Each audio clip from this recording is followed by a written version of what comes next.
Hi everyone, greeting from Ontario. My salam alaikum to the organizers and the participants of the conference. My name is Ozair Chaudhry, and the topic of my presentation today in this conference is Sustainable Agriculture in Climate Change Mitigation and Adaptation. It is Canada's transition to greenhouse gases to zero level in carbon economy. Um, some of my beginning slides are very basic.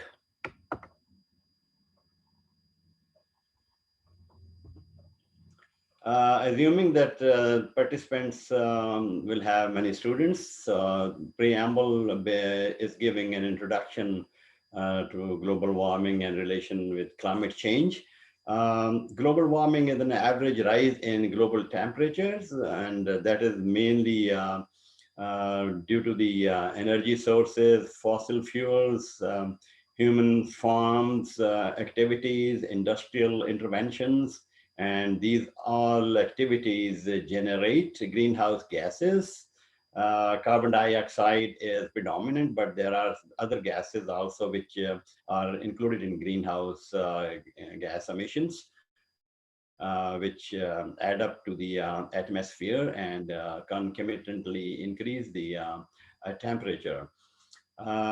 Climate change is a long-term effect of global warming, which change the weather pattern in large scale, and particularly the changes in temperatures, wind, and precipitation levels, which ultimately cause flooding, droughts, and thunders and ice blizzards, tornadoes, and these also then give a provision for diseases and hungers, and altogether these have an impact on the economy of a country. Rather, we should say global economy is subject to disaster. Uh, so what are the strategies for that to control or to keep it down? So reduce addition of carbon by reducing fossil fuels. There are different filters which can be used to clean the power energy, and this we call the terminology as adaptation. The second is way alternative is we remove the carbon from the polluted environment and stabilizing the global temperature below 2 degrees centigrade, and it's called mitigation. So it enhances the sink, basically ocean, forest, and soil. Next slide. Breakdown of greenhouse gases emission in Canada in 2019 was an average estimated 730 million tons of carbon dioxide. And this is equivalent to for three combinations. Source one is a methane source, which is 13%. Nitrous oxide is a 5%. Both methane and nitrogen, they are coming from the agriculture sector as well, predominantly. Then there are synthetic gases, which is hydrofluorocarbons, perfluorocarbons, and other, which are basically in the industrial use. Breakdown of services sectoral emission in Canada in 2019, the transport sector, if you look at 30% contribute. The main concern in this is agriculture, so which is 8.1% to say, but on average, some other activities, if we are considering it, is approximately to 10%. So livestock sector as well as agriculture is the key concern, so I am focusing mainly on it. Climate imposed carbon. If we see in 2000 in Ontario province, if I give you an example of a power sector, so in 2005, it added 17% carbon because of the coal plants were operated. And they have phased out now, and very little, approximately 2% carbon is supposed coming out of the coal plants. Other provinces, they have mainly wind and solar, as well as other means of production of electricity power. So Ontario was the main where they had more coal powers. Ontario transportation was another mean, including road, rail, air, water, and farm. So it was main pollutant 30%. This is a global picture, which I will just skip because we are focusing more on Canada only. This is a space view of the globe. You can see it, the green part is reducing, and non-vegetative part of the globe is increasing because of the climate change and the greenhouse gases. This is another view which is reflecting different continents, how they are influenced by the global warming. What are the approaches to capture carbon? Carbon dioxide can be captured from coal power plant following various approaches, which are still under investigations. One is post-combustion capture. Two is pre-combustion, and third is oxygen combustion. We will not go much more in detail, but these are the three areas where they are investigating and researching. Wide variety of separation techniques used, such as gas phase separation, absorption into liquid, adsorption on solid, and also there are certain membranes which are undergoing further research. I visited University of Guelph. One of the professor in his labs, they were investigating, researching on different types of membranes. How can we capture carbon into the soil? Because soil is a big sink here, and agriculture has more a relationship with the soil. In soil, the carbon dioxide is sealed or conserved, and carbon dioxide also is coming out into the atmosphere when we till or disturb the soil. So there are a lot of activities going on into the soil. In the there are decomposition of the organic matter, mineralizations, biotic, abiotic activities. Hundreds, thousands of decomposers are there in the soil, and in this way the carbon keep going in, coming out. If we can stop or reduce the carbon dioxide emission from the soil, that will be a one advantage. And how is that possible? There are different things we will discuss in the slides. Carbon sequestration is the one. Any addition in soil organic carbon is called sequestration. In the context of climate change, sequestration implies to climate change mitigation. We discussed already in the beginning in the definition. There must be a net transfer of carbon from air to land. When I say this, I show you the cycle of the carbon cycle slide. And if we can conserve carbon into the soil and it is not leaked out back into the atmosphere, so that will be a net transfer of carbon to the soil. Carbon smart sequestration practices in agriculture are fossil fuel used in agriculture, food system through mechanical and chemical. Greenhouse gases emissions coming from the fertilizers, because nitrous oxide comes out in the result of oxidation of fertilizers, urea or ammonium nitrates. They are decomposed or oxidized by the bacteria when we disturb the soil. So the nitrous oxide is 300 times more warmer than the carbon dioxide when it releases to the atmosphere. And the Environmental Protection Agency states that nitrous oxide amounts 6% of the global warming.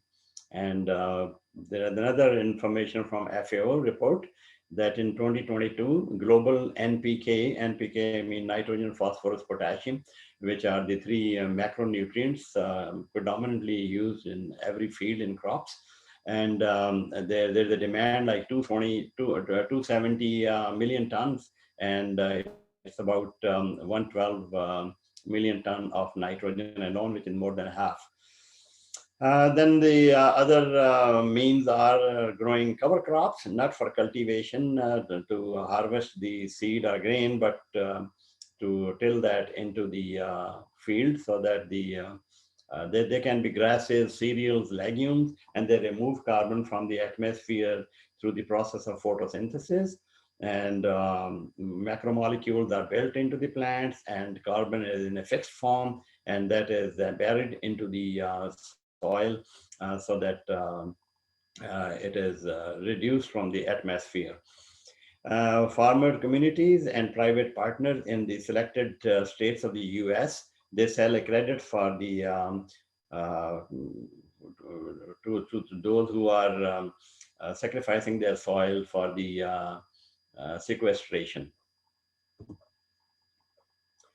It is a very potential solution to remove more than 250 million tons of carbon dioxide each year in US alone. If all countries they avail this type of practices, certainly on a global perspective, there will be a good check. US farmers are enrolling, as I said earlier, and there are more than 18 million acres of the land marked for sequestration programs, which are assisted by the government.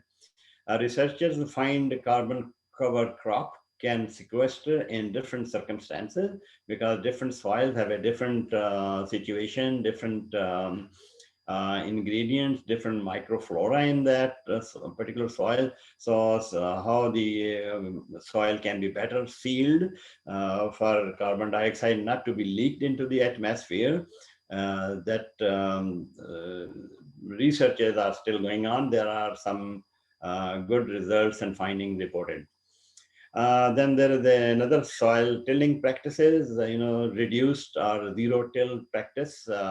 In USDA statistics, reduced tillage cover about 1/3 of the cropland. Similarly, 1/3 cropland where they have a zero or a no-till done. So there are heavy machineries and they just seed the crops into the soil without tilling or disturbing it.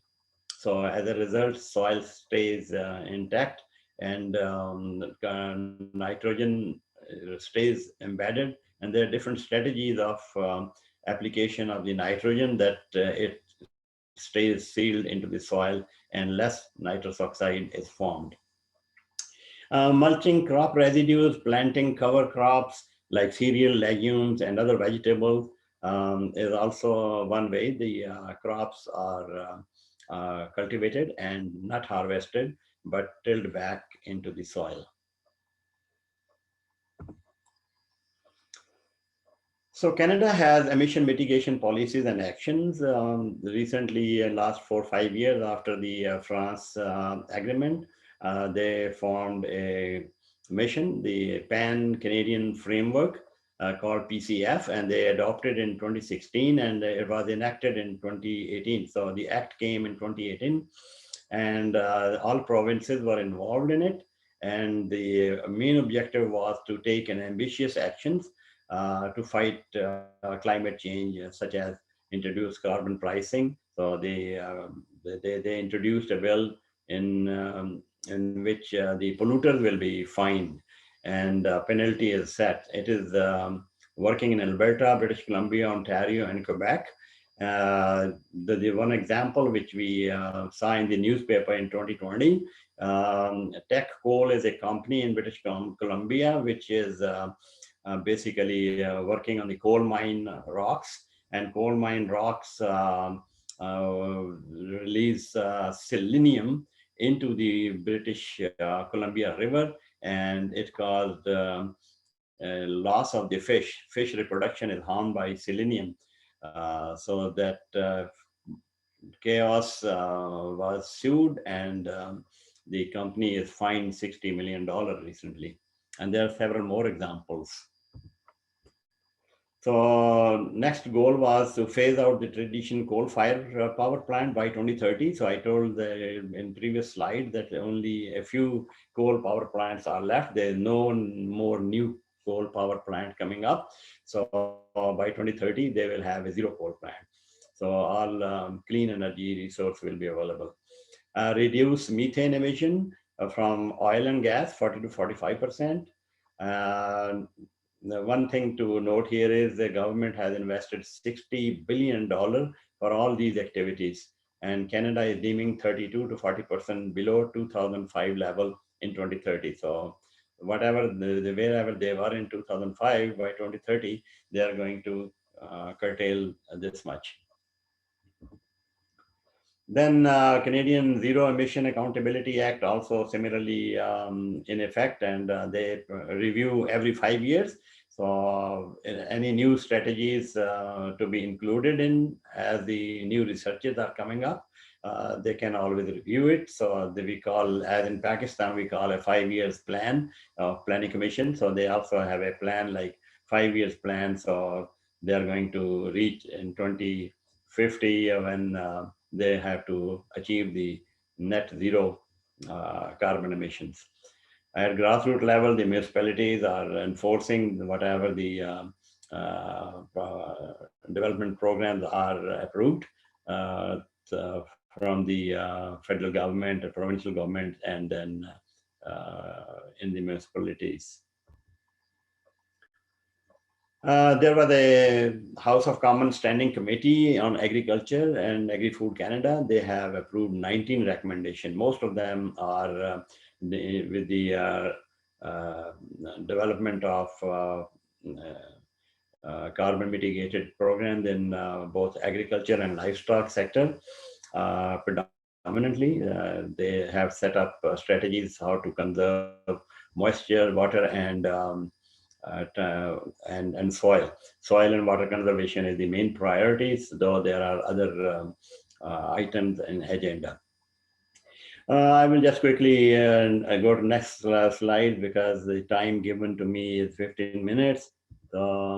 This is the graph which shows the summary of the achievement of all those activities and regulation which Canadian government enforced in the last 4 or 5 years.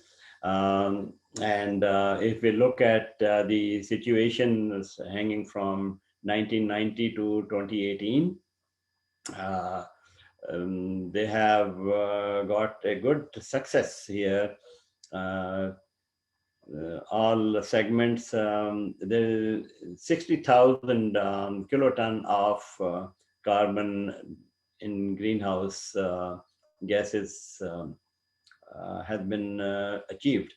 And if you look at the graphs, all the figures are in 2018 are towards the declines. So it is hoped that the application of the practices and the new developmental programs will evolve, and they are meeting the targets. Land use practices evolve different crop cultivation, rotation strategies, conservation tillage, transitioning to lower carbon source, control fertilizers, nutrient management, and improving carbon sequestration. Some of these we discussed in previous slides. So there's much work still going on these segments. Number two, use of satellite data, precision farming tool, now guide for balanced nutrient use to save input cost and mean for emission of mitigations. Imagery-based low yielding identified lands stripped for habitat to encourage pollinators. This is an important segment because just as a reference here, I can mention Canada has $500 million worth of apiculture industry here. So the honey is produced, and on a mass scale exported. The honeybee in the other side is used in the pollination into the fields to enhance the productivity. So this is one of the key area of interest. Okay, thank you very much. Let me go to the uh, first slide here again. It has my email address and telephone numbers. If anybody has any question, please feel free to send me an email or WhatsApp telephone number connected with the WhatsApp. I will be very happy to respond. Thank you very much, and I am grateful to the organizers for inviting me in this conference. Thank you very much, and bye-bye.